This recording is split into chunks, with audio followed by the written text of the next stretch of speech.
Great mystic Master Purnananda visited Siddhashram in 18th century. He stayed at Siddhashram for 5 years and practiced Ajapa Jap, Dhvani Yoga or Mahatantra Yoga for the span of 5 years. He practiced Ajapa Jap under supervision of Mahavatar Babaji and remained absorbed in Samadhi, sometimes for hours, sometimes for days, and sometimes even for months. He spent his period at Siddhashram in the ecstatic states of Samadhi. Thereafter, he returned to plains and he established a ashram at Bangladesh. This video provides the dialogue between Master Purnanand Paramhans and his disciples. So one of his disciples asked him the question. The question is, Master, I have analyzed my life. I have analyzed my past and present too, longing to know my duty. But it seems that I cannot understand anything properly. The duty which I considered to be right 10 years ago now seems wrong. I have abandoned it for a different duty. How often in my life and in how many ways have I determined my duty at one time, only to find it meaningless and to leave it at another time? I cannot understand in any way what my life's natural duty is. We fix one thing as duty at one time and another thing at another time, tirelessly pursuing each one in turn, always hopeful of driving pleasure and satisfaction. But far from getting pleasure, we only aggravate pains. You are the great among the wise and deeply compassionate. Please show me this one thing.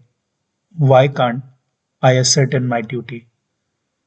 How can I fulfill the desperate yearning of my soul? Master, my suffering is unbearable. Purnanand Paramhansa replies to the disciple, I am gratified that you have asked this question, for everyone will benefit from its answer. People are deceived in this world. They determine different duties at different times, always imagining that they are pursuing true pleasure. They perform these duties like a madman, toiling like beasts throughout their hard lives. But pleasure does not come. Far from it, the burden of their sorrows grows heavier and heavier. The last days of their life are spent in deep repentance and remorse. Even then, they cannot find a free moment to reflect with a calm mind, to see that they have reached this improper end by following the very course they thought to be proper. The heart, which had rushed so eagerly after pleasure, now burns with pain. Still, they do not understand that they have not followed the right path through life. I bless you that you may know this right path and be successful in its pursuit, and that you may help others who have fallen into illusion to understand this path and thus bring these miseries to an end. You want to know the proper path to follow through life, but to which you am I to explain this? For I see that whatever state you are in at a particular time, you cannot understand anything to be proper which is not according to that state. So your understanding of true duty is also dependent upon that state. If the true duty happens to go against your present state, you will not recognize it as a duty, even if thousands of irrefutable arguments are shouted from the rooftops. When you are concerned about sex, then abstinence is not considered to be a duty. Rather, your duty is to satisfy your desire. On the other hand, when you are disciplined and self restrained, any form of wantonness is considered to be the opposite of the duty. When you are gripped with anger, then mercy and kindness seem quite opposed to the duty. And when you feel merciful, then anger and hard heartedness are contrary to the duty. When you are a student, acquiring knowledge is duty. When a teacher, giving knowledge is duty. With the mind of you, with the mind of a materialist, duty is to amass as many objects and money as you can. And with a mind turned towards salvation, duty is to shun these objects like poison. Your notions of what is and is not your duty are always according to your state. Anything inconsistent with that state will never seem to be your duty, not even if it is explained to you hundreds upon hundreds of times. Therefore, I ask you, what is your Swarupa, your true self, which you has come to me to understand and decide the duty? After listening this reply from Master and the question as well, disciple again asks the Master, Master, what you have said is clearly true, beyond any iota of doubt. Whatever is my state at any time, my understanding of right and wrong, duty is always according to that.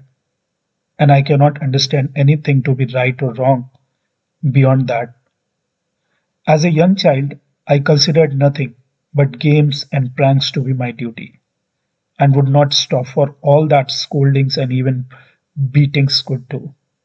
Now I see that I did not behave rightly in the childhood, and those games appear to me as frivolous and foolish. We cannot understand anything beyond our own state, and that state is constantly changing. Then will I never understand the natural and true duty? Will I waste my life performing that which is not the natural duty, cannot yield natural pleasure? Then will I never enjoy true pleasure?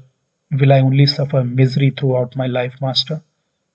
Guru Purnanandaji again replies, calm yourself. What can you gain by becoming so excited? In that agitated state, it will be all the more impossible to determine what is right and what is not right and wrong. Duty and no duty all depend on your own intelligence. At every moment, you consider duty to be whatever your intelligence dictates. When in time your mind changes, then the duty it has prescribed also changes, and you are compelled to see that it was not duty and to leave it. You can know nothing beyond your own intelligence alone. And if this consultant of yours is steeped in illusion, then whatever advice it gives you must be mistaken. But with the help of this mistaken opinion, how can you arrive at the true and natural duty? You will be able to know your true duty only when this consultant of yours, your intelligent, is free from illusion. Therefore, I can see that as long as your intelligence is improper, all your desires about duty will be improper. As long as your mind is under illusion, it will be impossible to determine true duty.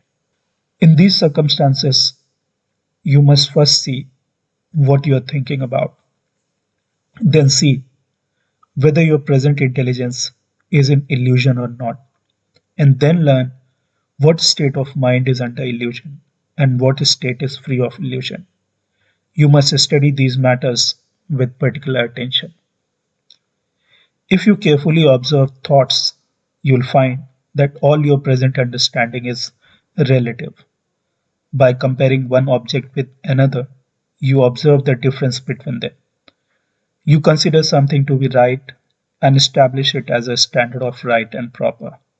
By comparing this with other things, you understand good and bad, far and near, and so on.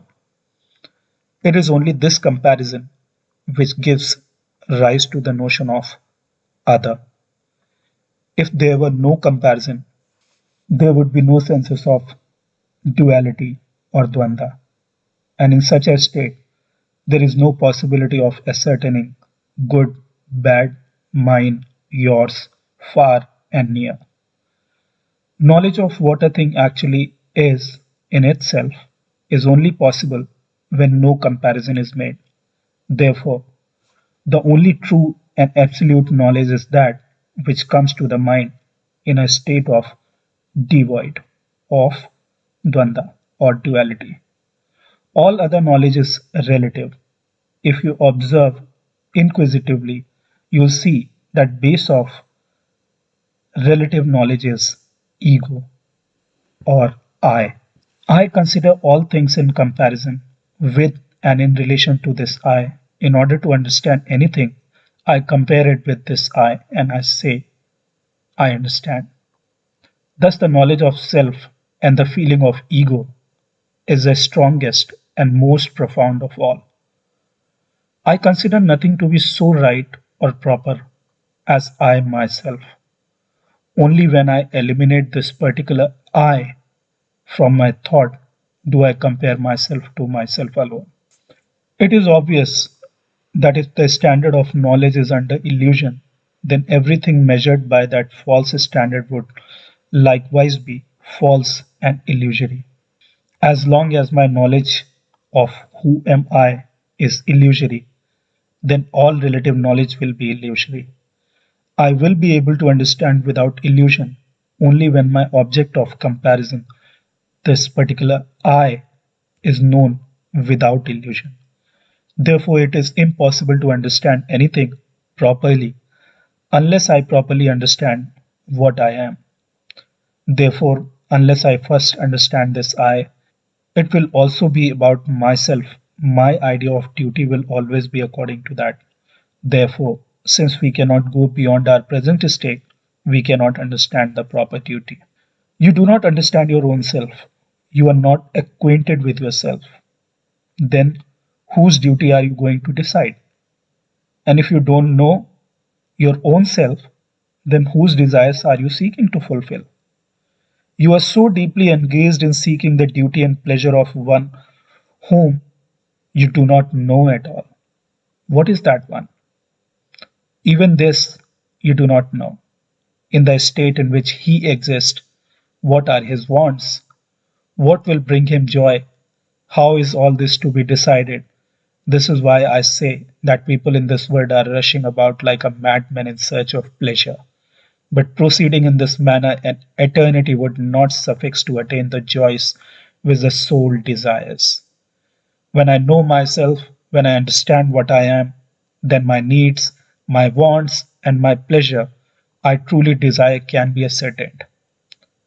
The wise man's course is to know his real want before undertaking to fulfill it.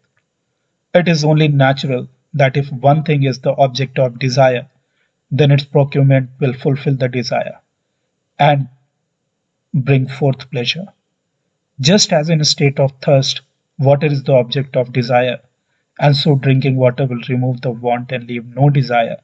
The fulfillment of desire yields natural satisfaction and pleasure. In the same way, if I can ascertain the natural want of my soul, the fulfillment of that want is bound to bring natural satisfaction and pleasure. Now, in the state of thirst, only water is the object of want. If we do not ascertain this, but instead we first think that lentils and rice is our want, then think that bread and butter is our want, and yet another time think that money is what we want, and try to quench our thirst by acquiring each of these in turn, or all of them at once, we will never, not in all eternity, fulfill the want of water. Rather, our thirst will only grow stronger. In the same way, if we do not ascertain the natural want of our soul, but try to fulfill it by this or that or any other thing, we will never be free of that. We will never be free of that want. Rather, it will go on increasing day by day. We see this very thing actually happening. Man is struggling to fulfill his desire, but far from fulfilling it, his want only increases day by day. Even so, it does not occur to him that the natural duty is not being performed, that the proper path is not being followed. Without ascertaining what his want actually is, hundreds upon hundreds of effort will not fulfill it or bring happiness. Thus, unless I know myself, what I am, it is impossible to determine what I want. and what my feeling of desire is actually for. And because I understand everything in relation to this, I, then all my understandings will be illusory. So long as my idea about myself is illusory, and this illusory understanding will never recognize as duty that which the natural and clear mind would ascertain to. Therefore, son, before coming to any conclusion about natural duty and the want of natural pleasures, I will first have to ascertain what thing I actually am. As long as I do not know myself, it will be impossible to know my duty and my desire.